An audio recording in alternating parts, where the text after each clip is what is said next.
And our last step, apart from testing the code obviously, is to then copy the code that we've created for the head sprite onto the eyes and the mouth and modify where needed.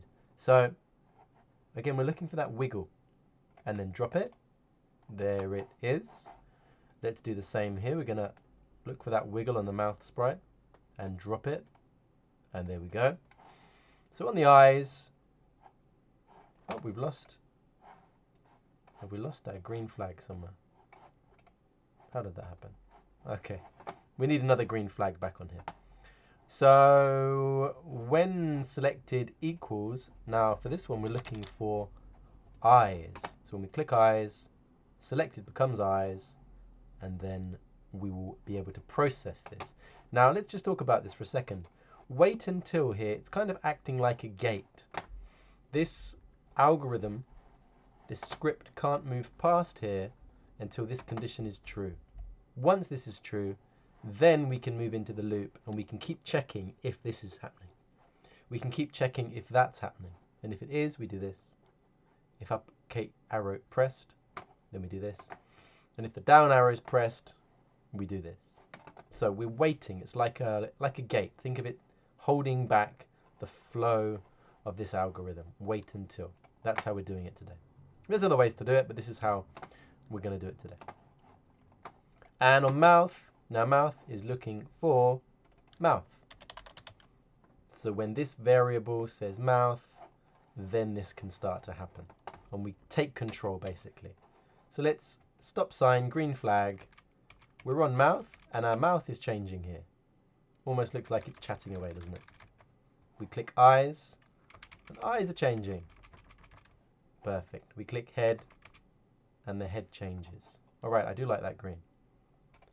The last thing I want to do is actually increase the size of each of these. I'm going to try 250. It's a bit too big. I'm going to try 200. Maybe still too big. Let's try 175.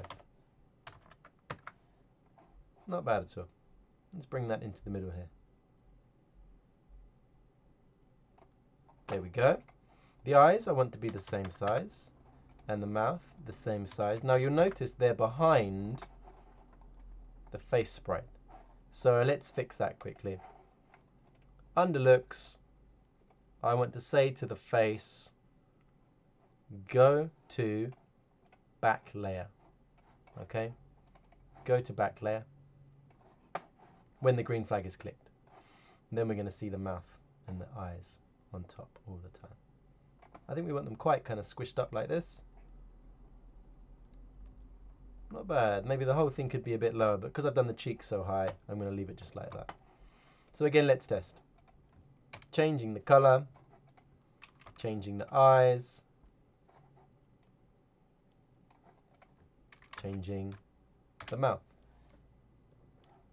Using the up down arrow keys and clicking on each of these to select. It's funny all the different expressions that you can make with just these three variations. There we go. I think that's probably my favorite. Oh, there's the green flag that we lost earlier. And let's just have a quick look through. Is there anything we've missed? Anything out of place? Anything not named properly? Actually, I'll tell you what we'll do. The last thing would be good just to make sure that things are in the right places. So let's do it with the head, the eyes, and the mouth selectors firstly. So by coming up to motion, we can see where these things are. And if we chuck a green flag there, we'll say exactly there, or we could round it up. Let's make it -150. Let's go to the select eyes, go to motion. We're saying go to 6 and mine. All right, let's make that 0. That's the middle of the screen. And again, Y130, that means they'll all be in a straight line. Green flag. That's better. Let's go to mouth lastly, see where the mouth is. Go to, okay, let's call that 150 and 130. Close enough. Then a green flag. And all of our selectors are nicely spaced and nicely lined up. All right, we'll leave it there for this week, everybody. See you soon.